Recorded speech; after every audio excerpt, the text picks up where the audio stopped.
So in today's workshop, we will be talking about preventative techniques for maintaining good vocal health, vocal anatomy, common misconceptions about vocal health, and common activities that are bad for your vocal health. So presenting for us today will be Kathryn Scherer, who has earned a Bachelor of Music degree in Voice and Opera and Music Education from Northwestern University. And so without further ado, I'm just going to pass the spotlight on to Kathryn, and she will introduce herself more and start. Great. Thank you so much, Carly. It's a pleasure to be talking with all of you today. Like Carly said, I got my degree in voice and opera and music education. And I was really torn about if I wanted to go and, pursue the professional singing route or if I wanted to go into education. And I just absolutely fell in love with teaching. So I taught high school choir for several years, and I thought it was really, really important to educate my students on what they should be doing to be most healthy with their voices so that they could prevent vocal damage. And so, today we're going to be doing a sort of a broad overview of a couple of different topics within vocal health so that we can start Carly's series off well. And then hopefully you can go into more depth with some of these later on. I will say I'm not a doctor. And so this overview is more from a singer's perspective. And about the kind of ways that you want to be using your voice effectively from, a practical perspective. So I'm going to start off a little bit talking about some preventative vocal techniques so that you can maintain your vocal health. Some of the things that are most important are using good vocal techniques. I could spend an entire other presentation on all sorts of different exercises that you can use to do to have good vocal technique. But the main things that you want to be working on, and this is something that you can probably work on with a voice teacher, are making sure that you're using good posture when you're speaking, even when you're speaking to your friends, even when you're in the cafeteria. The thing that's, I think, most important about vocal health is that you have to realize that it is something that's happening all the time, right? You're using your voice everywhere. I kind of joked around frequently with my instrumentalist friends that they could put their violin down, right? Like they could say goodbye to their violin and go and scream at a soccer match. I see somebody who's a Manchester City fan, so I'm using that analogy. But you can go somewhere and leave your violin behind. But as a singer, you take your voice with you everywhere you go. And so you always have to be remembering to use your voice effectively. You may notice, if you know any professional singers, that when they're speaking, they often sound a little bit musical in the way that they actually use their voice. And it's because speaking is using your vocal cords. And so you want to make sure that you are using your vocal cords effectively and with good technique all the time, and remembering that good vocal technique for singing starts with good vocal technique for speaking. So using really good breath support, sitting with good posture, those kinds of things are sort of step number one to maintaining good vocal technique when you are doing your actual singing, and it will definitely support that all of the time. I'm going to talk in the next couple of slides a little bit about vocal anatomy. But one of the things that you want to know is that anytime your vocal cords are vibrating and rubbing against each other, there is the potential for some sort of damage. So the best thing you can do to prevent any kind of damage is just not using your voice at all. And that's what we call vocal rest. And so targeted vocal rest can be a really, really, really helpful way of preventing damage and being good to your voice. So, it's kind of interesting. When I was a teacher, I was sort of talking or singing for 4 to 5 hours every day during my classes. And that was a lot of use on my voice. So whenever I had my prep periods, I would try not to talk at all and just completely give myself that vocal rest period in order to make sure that I was really, really good to my voice. Other ways that you can do that is, taking, maybe setting a timer for a couple of hours on a weekend when you don't need to be talking, and just seeing if you can just completely let your voice rest. But yeah, targeted, small periods of time, even if it's 5 minutes between things, to say, I'm not going to be talking, I'm not going to be singing, I'm just going to completely let my voice rest, is really helpful. Again, I'm not a doctor, but I know that a lot of people who do have vocal damage, one of the main techniques that they use to help heal their vocal damage is complete vocal rest for extended periods of time. So I've known some people who have been on vocal rest for like, you know, even weeks, sometimes months, where they're not supposed to be saying anything at all. I actually have a former student who's here at the call, and I don't know if she remembers, but I actually got laryngitis one of my last year of teaching, and we had an entire day where I taught choir without speaking, and it was actually kind of a lot of fun for me to try and figure out different ways of doing that, and it was actually one of the more effective days. We came up with a lot of great hand signals. Moving on, I want to talk a little bit about using your voice effectively in loud settings. So, you know, if you are at that soccer game, or if you are at a loud restaurant, or in any place where there's a lot of sound, you want to make sure, like a concert, for instance, you want to make sure that you are, first of all, trying not to talk as much as you can, because that's going to be one of the times when you're straining your voice the most. You won't realize that you're speaking really loudly, and you will be. And so, you know, try not to talk as much as possible, but also if you can, sort of like listen to the overall vibrations in the room and see if you can actually try and speak at a different level. If you're actually speaking at a higher pitch than the main volume of the room, you're not competing with those same frequencies. And so that's actually something that you can do. It's a little bit more difficult. The best thing to do is just not to talk. When I was studying voice extensively in college, I would go to the football games, and it was really fun. And everybody else would be screaming and yelling, and I would actually pretend to scream and yell, but I wouldn't actually make any noise. I would just open my mouth and not make any noise. And everybody thought I was cheering, right? But it like wasn't something that was actually going to hurt my voice. My next point sort of builds on this. Just avoiding places that are loud is actually something that you really can do. If you can choose activities that are not going to be in loud places, that's definitely going to help in terms of preserving your voice. Drinking water is something that's just incredibly important in terms of vocal health, and we'll talk a little bit more about, again, the anatomy in future slides. But your vocal cords are mucous membranes, just sort of like the inside of your nose, and so if they get dry, it's going to be harder for them to rub against each other. You really want them to be as like moisturized and hydrated as possible. And so drinking water is just like the number one thing, keeping yourself well hydrated. There are actually a couple of things that dehydrate you that are liquids. So actually caffeine, any kind of caffeinated beverage does dehydrate you. So those are things that you should try to avoid. Also alcohol, for those of you who are of age, is actually a dehydration thing. And so you want to make sure that you can avoid those. Obviously, smoking is a really big problem as well. You really don't want to be a singer who smokes. That's definitely not a good idea. So after I talked a little bit about some of these preventative techniques, I'm going to move on and talk a teeny bit about the vocal anatomy. I'm not going to go into all of these different muscles and things that are happening on this slide, but the main thing that I want you to see, first of all, is that these two muscles that are in the shape of a V are the two vocal cords, and that's the thing that I'm going to talk the most about. That's the place where most people have vocal damage, if they do have vocal damage. You should notice that the VOCO logo actually is the vocal cords. It's a little bit of a diagram of those. So really, really clever design from Carly. But what happens when you are not singing or when you are not speaking, your vocal cords are open, as you see in this slide.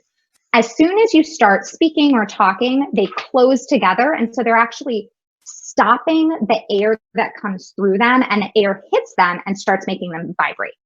And so that's actually what's happening when you speak or when you sing, is that these two muscles come together and are vibrating against each other. So I think that the thing that's mainly important about that is if you think about, anytime if you're rubbing your hands against each other, if you're doing any kind of thing where there's like vibration happening, there's going to be wear and tear there, right? And that's the thing that causes vocal damage, is that kind of wear and tear.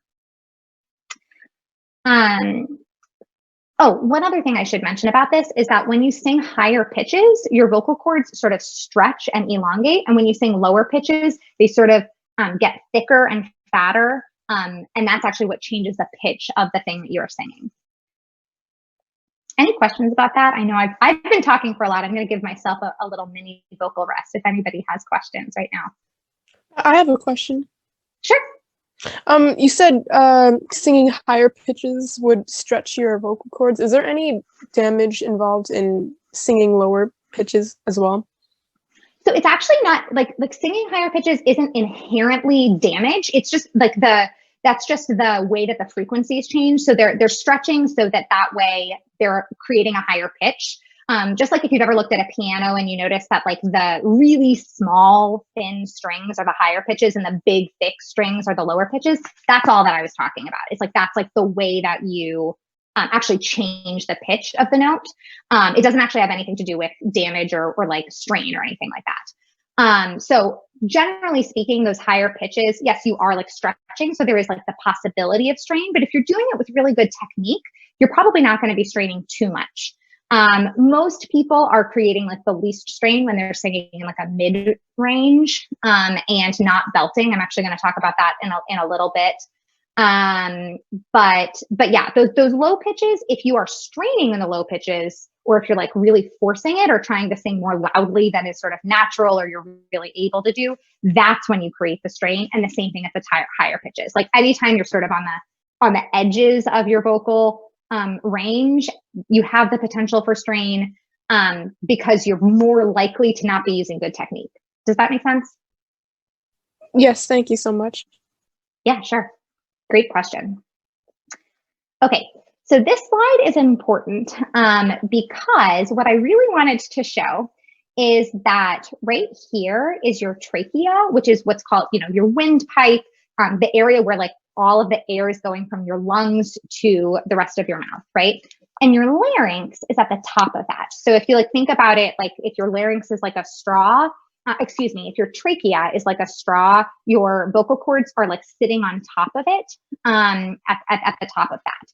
Now, what's really important here is if you notice, your larynx is right here and your esophagus is behind that. If you notice, your larynx is not in your esophagus. And I think a lot of people think that like the things that they eat are like going to go down their larynx or like touch their vocal cords or something like that, or like we're drinking water so that the water touches your vocal cords or things like that. But that's not true at all. Your larynx doesn't ever touch your food unless something is wrong, and that's when you're choking. Like we don't want that to happen, right? So actually, side note, I have a 14-month-old son, and so little babies like gag a little bit and kind of choke, and you kind of have to figure out if it's something that's serious or not. The thing you need to pay attention to is if someone actually can't speak or can't make any sound, that's actually choking. If they can cough or if they can like make any kind of noise, then that means that they haven't obstructed that airway. That means that whatever that thing is probably stuck in their esophagus and not actually like really, really stuck in their trachea. So little public service announcement there. But yeah, so this is just, I think the source of a lot of common misconceptions about your voice and about vocal health is the fact that like your larynx is part of your trachea. And so all that's going through it ever is air, not food, not water, nothing like that. The other thing that you can see in this is that there's actually quite a lot of space in what's called that pharynx area at the very, very, very, very back of your mouth. And you notice it actually goes into your nose as well. So you've got a lot of space back here. And if your voice teacher has ever asked you to try and like raise your soft palate, this little soft palate here, when it's raised and you're singing with really good technique, it actually closes this off. And sort of becomes a little flap here, so that means that like your nose and all of those nasal passages that would create sort of a nasal sound aren't being used, and that's why it sounds really, really good when you're able to do that kind of a sound. Any questions about that? Okay, we will keep going. Did you have any idea, by the way, that your tongue was this enormous muscle? It's actually quite large. One of the bigger muscles. So there's not much more that's really new in this picture, but again, I just wanted to show that soft palate and the fact that again that will sort of close off your nasal pharynx when you've raised that soft palate and are singing with really good technique. And again, that huge tongue muscle. All right, so we have a little video of what it looks like when your vocal cords, when you are singing, and what your vocal cords look like. So I'm actually going to go back 2 slides just so that you can see sort of the same structures here. You see these 2 little white areas; those are the actual vocal cords. Same thing as what we saw here, and you'll notice that this is actually a little tiny bone called the hyoid bone, which you can actually feel. I should have done this before. If everybody just puts their hand here, you should be able to feel a teeny tiny little notch in your in that little Adam's apple. You know, that's what we call it for men normally, but you should feel a little tiny notch at the top of that. And that's actually where these cartilages and bones are. That's where your voice box actually is. So we're going to watch just a little bit of this so that you can see those vocal cords touching and the way that they vibrate when we sing.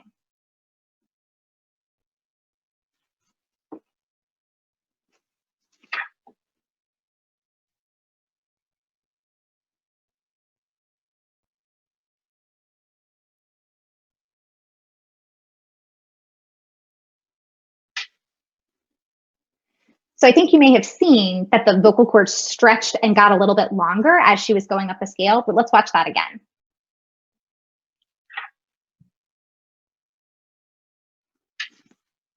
Did you all see that they actually got a little bit longer as she was going up the scale?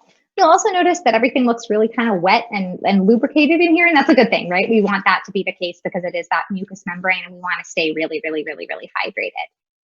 There are a lot of cool videos that you can watch about this online, and there's some fun ones where you can see people singing in harmony and what their vocal cords look like in different places. But I think it's really helpful to be able to see what that actually looks like.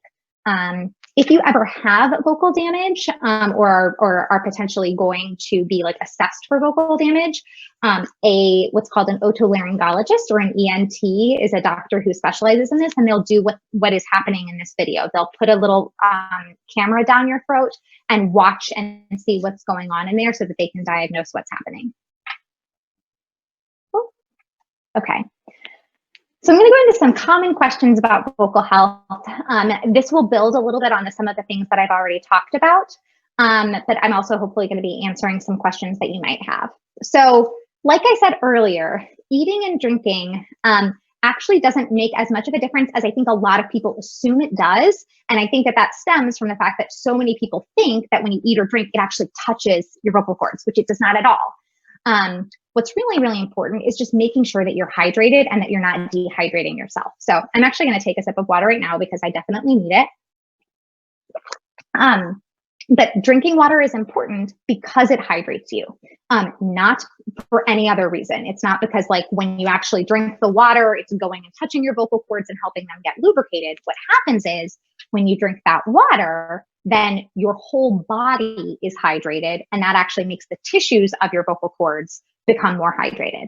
And so that's one of the reasons that this is really, really important. I do think that it is helpful. Sometimes when you're singing or talking a lot, you'll notice that the back of your throat might feel dry. And so it helps us feel a little bit better to drink water in that sense, just because you don't want the rest of your mouth to feel dry. But primarily, drinking water 24 hours before you have to sing is actually much more important than doing it right before you have to sing. Because that 24-hour period ahead of time is when you're actually preparing your body to be hydrated. You want your whole body to be hydrated so that those 2 little muscles can be as hydrated as possible.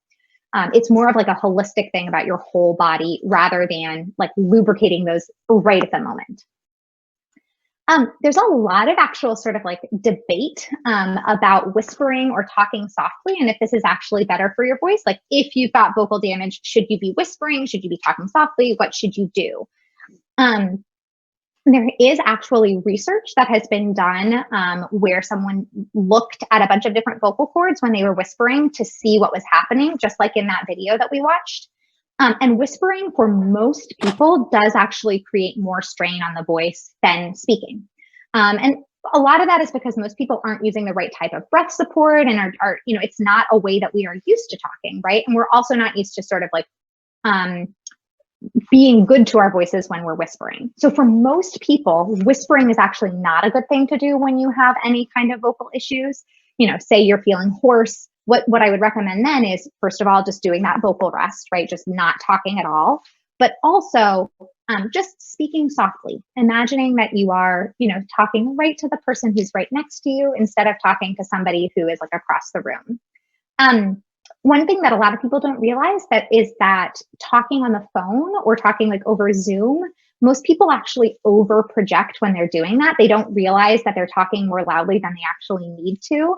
And so one thing you might just sort of self-assess a little bit as you're on probably a lot of Zoom calls or doing a lot of things remotely these days, is that you don't really need to talk quite as loud as you think you might.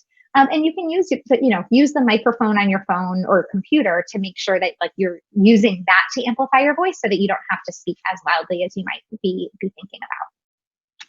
So many people ask if drinking dairy is bad for your voice. That's like a huge common question, right? And technically it has no effect on your voice, right? Because like we saw, it doesn't actually touch those vocal cords at all. Some people do feel that drinking dairy feels like it's like sort of coating the back of their throat. And if that's the case for you, like don't drink dairy. But it's not like drinking dairy or not eating chocolate or anything like that is actually affecting your vocal cords. Now it may be affecting the rest of what we use in our voice, which is the back of our mouth and our throat and all of the areas within our head. Like that's important. And we want to make sure that those feel like feel really, really healthy and not clogged or anything. So if dairy makes you feel clogged, don't drink it before you sing, but technically it's not doing anything to your vocal cords. The next question we kind of already touched on, so thank you. I believe that was Emma who asked that question. Is singing really, really high or in the upper range of bad for your vocal cords? So it's not bad for them at all. It's just if you're not doing it healthily, that it could be bad for your vocal cords. I think one thing that I see, especially with a lot of younger singers in high school, is that a lot of people want to be like belters or really want to be people who like maybe are altos when they're really more naturally sopranos. And so what I see more frequently is people who try to force low notes rather than people who try to force high notes. And in general, just singing outside of what is healthy for you is what's going to hurt your voice rather than anything else. A lot of people sort of wonder what vocal overuse sounds like. And essentially all it is if you sound hoarse. Most of you probably have had an experience of having a cold or having had laryngitis or something like that, where you feel really raspy and it sounds very sort of like breathy when you talk, and there's nothing that you can do to change that. And what's happening in that situation is that those vocal cords have swelling on them. And so because there's a swelling on some part of it, there's air that's escaping between the vocal cords instead of just going into vibrations. So one thing that I didn't really explain in a lot of detail earlier is that when your voice is doing the right thing, the air that's coming up through your trachea hits those vocal cords. They are closed and they just are vibrating and turning all of that air directly into sound waves. What we don't want to have happen is for any actual air to escape. You may not have realized this, but if you sing or if you talk, like you won't feel any air coming out of your mouth because it shouldn't be. It should be stopping at your vocal cords and turning the energy of that air into vibrations, not into actual like continued air flow. And so when vocal damage happens or when there's any kind of vocal overuse, you are actually having extra air that's escaping because there's some sort of a swelling. So like, you can imagine that if you had some sort of a little, I'm going to use the word node because that's the word we use for vocal nodes. But if you had like a straight line that then had sort of a swelling on it and you tried to make that touch directly with another straight line, there would be spaces where that air would escape.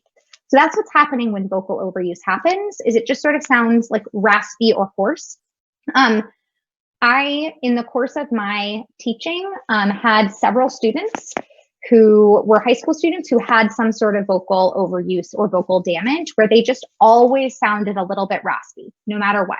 And you know, again, I'm not a doctor. I was not diagnosing them, but they definitely had overuse and needed to be able to do some sort of vocal rest to be able to get over that. It's actually pretty common that there are people who have some sort of overuse issue.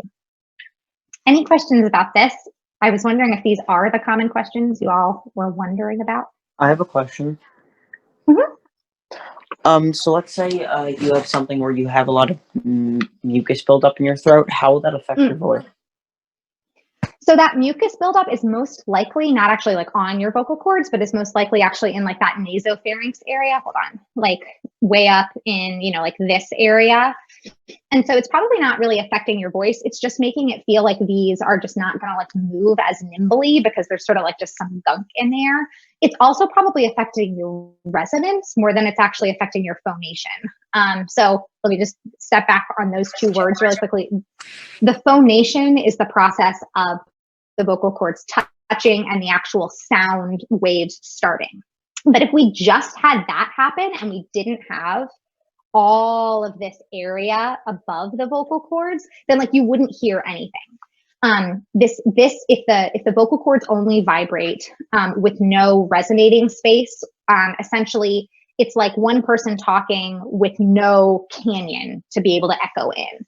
But once we have this whole area, it's like you get this huge echo of, you know, a canyon and then like a bunch of resonating space. So if you have a lot of mucus, probably what it's feeling like is just that a lot of that extra area that's allowing those vibrations to like echo and bounce off and become a whole lot more sound, it's probably just clammed up a little bit and you don't have as much area for that to resonate. Does that make sense?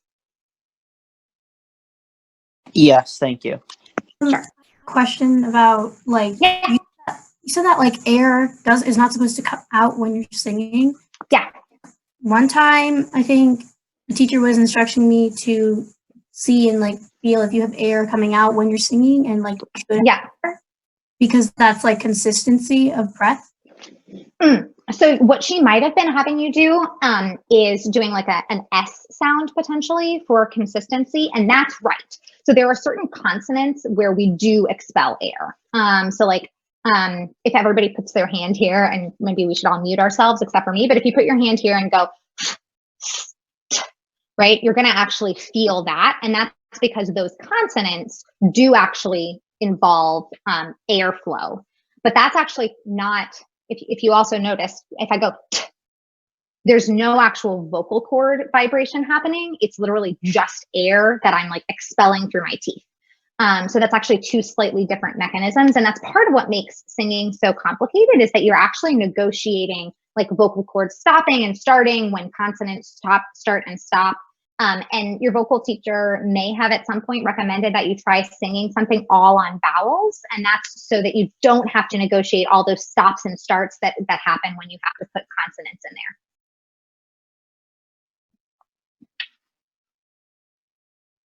Great. Any other questions before I go on? Nikita also asked, what about humming? Oh, humming. Yeah. So humming should also is an area where like the air should be stopping where your lips are. So there are actually a couple different ways that you can hum too. You can hum on an N, like and you can also hum on an NG sound, which is probably one of my favorite ones to practice with. Because it actually does allow you to have a little bit more open space in the back of your mouth. So you can go like, and it allows you to have some different types of resonating spaces. Cool. I'm going to move on. Some of you may be familiar with Pitch Perfect. It's a fun movie about singing. And I'm going to play a little clip from this, and then we're going to kind of like debunk some of what they talk about. My husband knows that I'm like a super stickler about when people talk about voice and get it wrong in movies, which happens all the time. And so this is kind of an example of that, and we're gonna work through that. So here we go.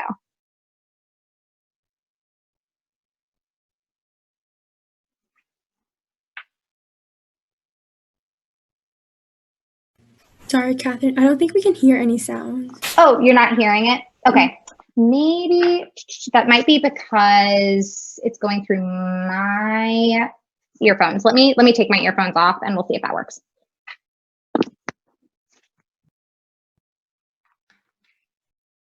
Okay. Let's see. Is this working better? Serious? What is wrong with you?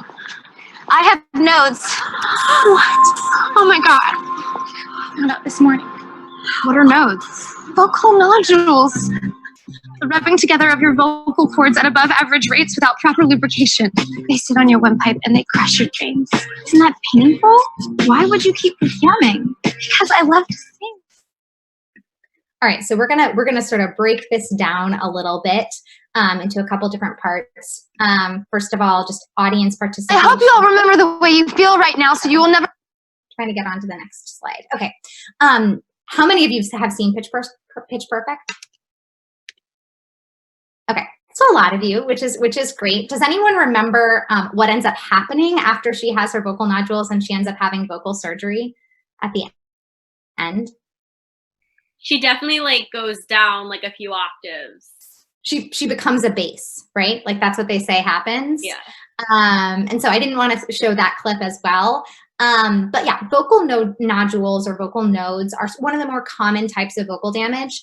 And all vocal nodes or vocal nodules are a little swelling on one part of your vocal cords that's not really like resolving after a lot of time. It's sort of becoming a harder place. So let's just talk a little bit about this.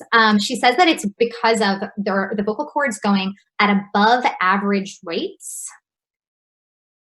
Does that make sense based on what we've sort of talked about in terms of vocal use? Or do you have any questions about why that sounds kind of weird? So the question really is, how do you sing above average rate? Right. So you can't really do it. It sort of doesn't make sense because like actually when your vocal cords are vibrating, like the rate that they're vibrating is consistent with the frequency that you want to sing. So like that, if you're actually singing like any pitch, you have to sing at the same frequency, right? Because like an A is 440 hertz no matter what, right? So there are like these like specific frequency levels that have to happen with each pitch that you sing. So above average rates doesn't actually make scientific sense. But what she should have been saying, right, is that it's because the vocal cords were rubbing together too often and without proper breath support and without proper technique. So it's not really above average rates. It's more like too frequently overuse, doing it the wrong way, more than anything. She did say something about without proper lubrication, and that's something that we talked about, right? You want to make sure that everything is really hydrated. If you have, if you imagine if you have lotion on your hands and you rub them together, you're not going to be creating nearly as much of a rubbing feeling as you are if your hands are dry. And that's the same thing with your vocal cords. You want them to have that lotion on them, which is what comes from drinking water. She said that the nodes sit on your windpipe. Does that sound right? Or does that sort of sound weird to you?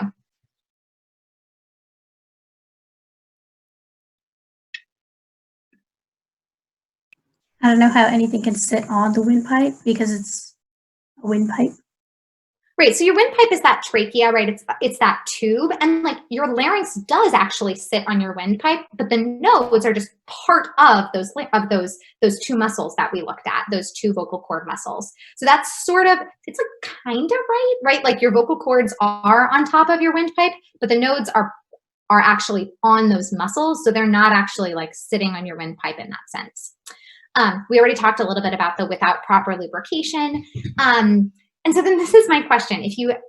I'm not going to go into like what the type of surgeries would be if you would need this, but does it make any sense that like after having overuse and getting over that overuse that your voice would actually drop in octaves? And why or why not would you think that that's the case?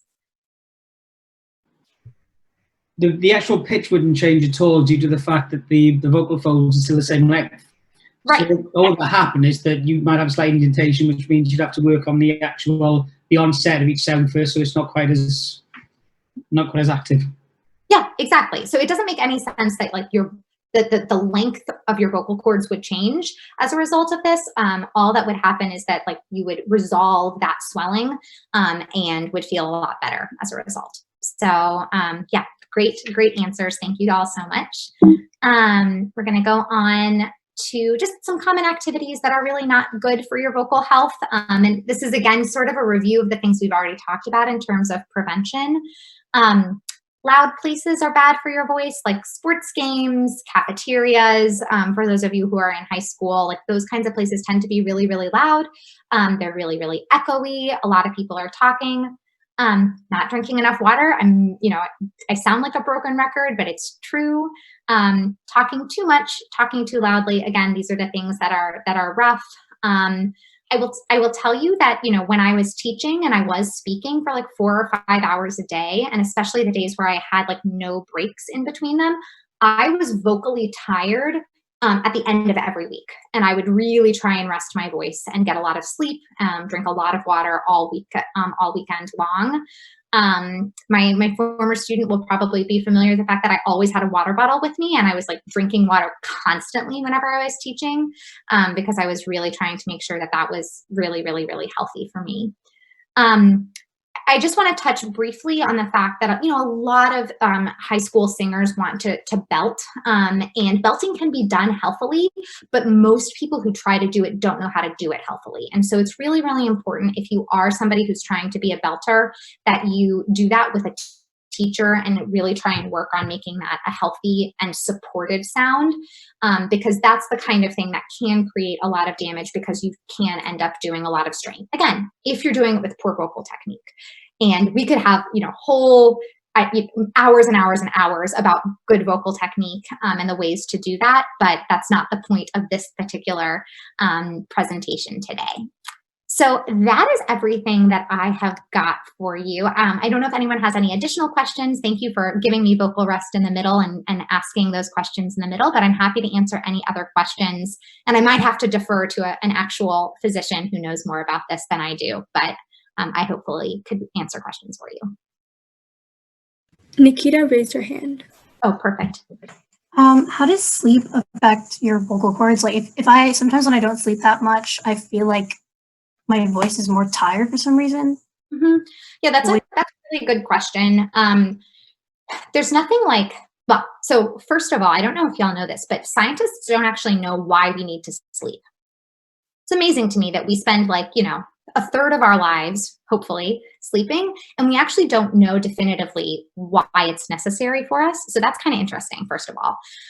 Second of all, you're right. When you don't get a lot of sleep, your voice definitely feels tired. And I think that a lot of things that may be contributing to that are like, one, if you are getting less sleep, you've likely spent more hours the previous day speaking than you did if you had gone to sleep, right?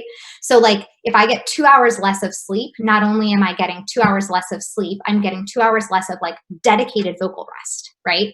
That when you're asleep, you're obviously on vocal rest. And so I think a big part of not getting sleep is just that you're more likely to have less vocal rest and then more speaking. And then just in general, like, your body doesn't do as well when you don't have as much sleep. And so just like your voice is part of your body, it's not going to do as well. You might be a little bit less hydrated. You just haven't given yourself as much rest as you need. Thank you. Yeah. Nancy also raised her hand.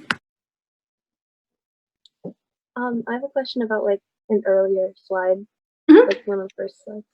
So you said that caffeine was bad for the voice, but I feel like we're always told that drinking tea is good for the voice and that has caffeine. So great question. Is that true? Yeah, that's a fantastic question. So a couple of things. So like coffee has, like 1 cup of coffee often has like 3 times as much caffeine as like 1 cup of tea. There's a lot of, people will say a lot of different things about that. And most of that has to do with the fact that there's like different caffeine contents, and it depends on like how long you brew the tea bag and like all of those kinds of things. But in general, coffee has way more caffeine than tea, like per cup. And so most of the time, if you're having tea, it's actually really not that much caffeine. The reason caffeine is a dehydrator is that it's a diuretic, which means that it makes you pee more. And so it's actually just like flushing fluid out of you. And so if you have, like black tea that has just a little bit of caffeine, it's not that bad for your voice. But what I would say is that what most people mean when they say that you should have tea is that they actually want you to have like herbal teas that are decaffeinated, either decaffeinated or non-caffeinated teas. There's actually a difference, and I don't know that a lot of people know this, but decaf actually means that they have just reduced the amount of caffeine. But like a decaf cup of coffee could actually have up to 40% the caffeine of a regular cup of coffee. It's not actually zero. So what you really want is nothing that's caffeinated, nothing that's decaf, but things that are like non-caffeinated herbal teas is the very, very best. It is a spectrum. Like, people are going to drink coffee if they really want to drink coffee, and it's about deciding like how much you need. And if you're going to drink like 2 cups of coffee every day, maybe you're going to have to drink 4 more bottles of water as a result, and it's all just about like keeping yourself hydrated.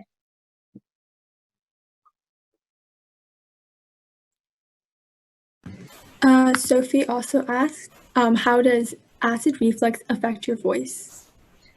That's a great question that I will be like really honest is not something that I am like an expert on. But acid reflux is when there is like acid coming from your stomach up into your esophagus, and the issue that affects the voice is when it actually like comes up your esophagus into that like back of your throat, and then potentially can land on your vocal cords.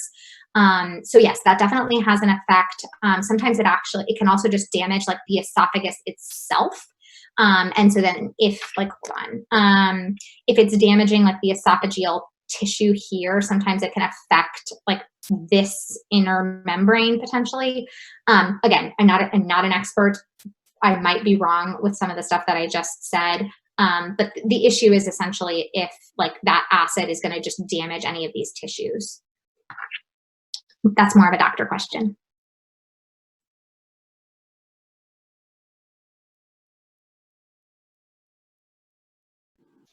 Hi, what's your thoughts on SOVT for vocal health? Can you say more? That's not something I'm familiar with.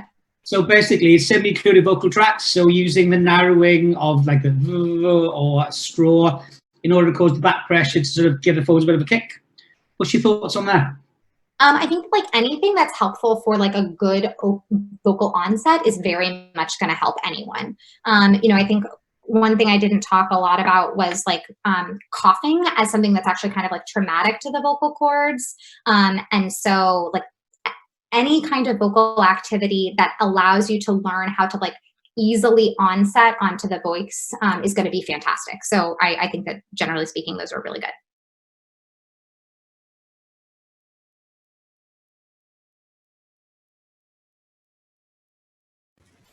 Benjamin also raised his hand. Hi, so I came in a little late, so you may or may not have covered this, but for us as young singers, when we're either practicing or with our teachers, or just singing, whenever, what would be your advice on when we should stop ourselves and say, this is enough singing and I don't want to go past a point to damage my voice? That's a great question. And, I think that's a little bit different for every person.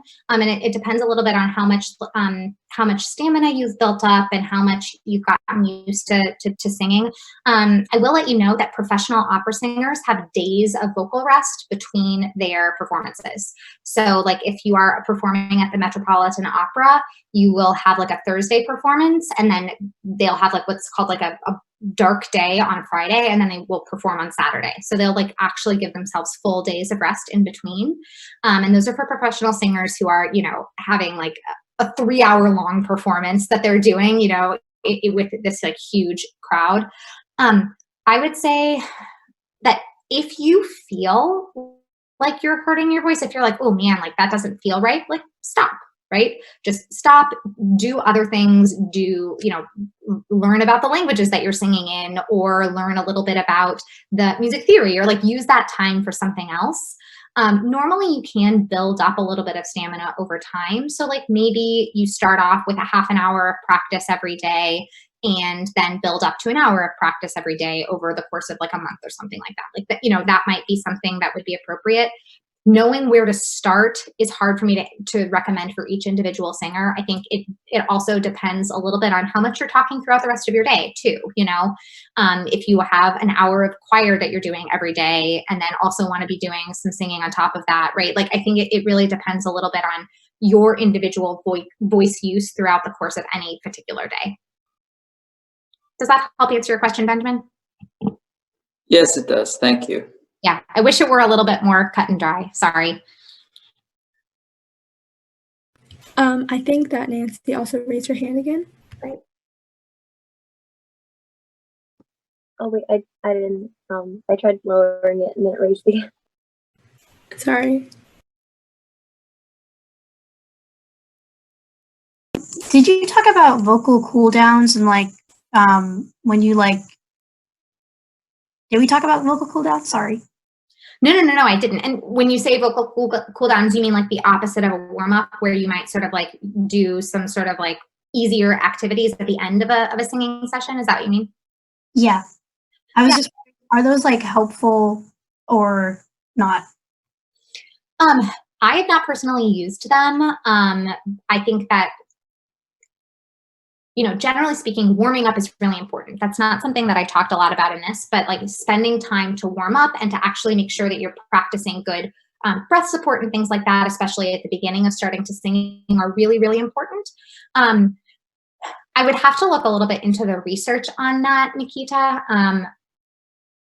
My like intuition, and again, like I'm not a doctor, but my intuition says that like at the end of singing, you've already like established all of the good patterns. You've already done a really, really nice job with like producing good phonation and things like that. And that any type of additional singing that you would do at the end isn't necessarily going to like make a big positive difference. I don't think it's going to hurt by any means, but I don't think that it would necessarily make a huge positive difference. I might need to be corrected on that, but my intuition says that it's not a huge positive benefit. Definitely nothing negative.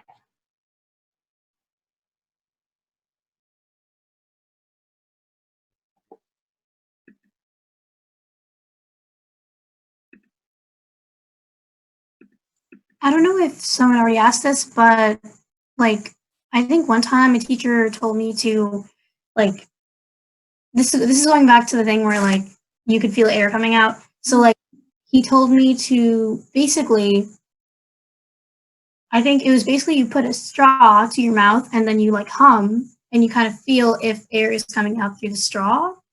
Mm-hmm. And if air is not coming out through the straw, then you're not like, then like your breath is inconsistent or something like that. But and if like you could feel breath at some points and breath at other points is inconsistent, yeah, you should be feeling breath coming out at like a consistent. I don't know. What do you think of that? Yeah, I think that the consistency of breath support is something that I think is an incredibly important part of vocal technique. So what I imagine was happening there was like talking about making sure that was a consistent stream of air all the way through. And consistency in breath support is, like I said, like a hugely important thing. But I think that that's probably what was happening. I would have a hard time understanding how you would even be able to make a humming sound if you did have a straw in your mouth. So I think it was just about making sure that you had consistent airflow, which is really, really important.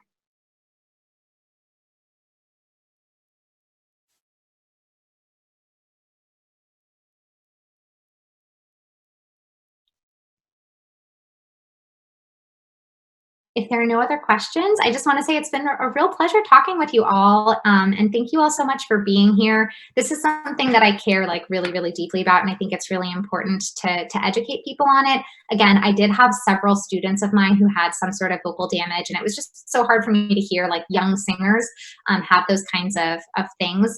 I thought you might find this fun, but you know, I used to teach high school choir. I don't do it any longer, but I don't have any place to put this. I used to have this in my classroom, and I have like a whole vocal diagram here that I just haven't figured out where to put, but it stays by my desk so that I always have that for me, and it's definitely something that I really want to make sure that people know a little bit more about, because I think there are so many common misconceptions about it.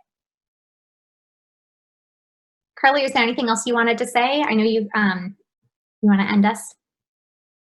Yeah, so just thank you everybody for joining today. Thank you, Kathryn, so much for presenting on this. And I just wanted to let you know that our future workshops will be on our website. If you want to check out that, you can also follow us on Instagram at Vocology for Singers.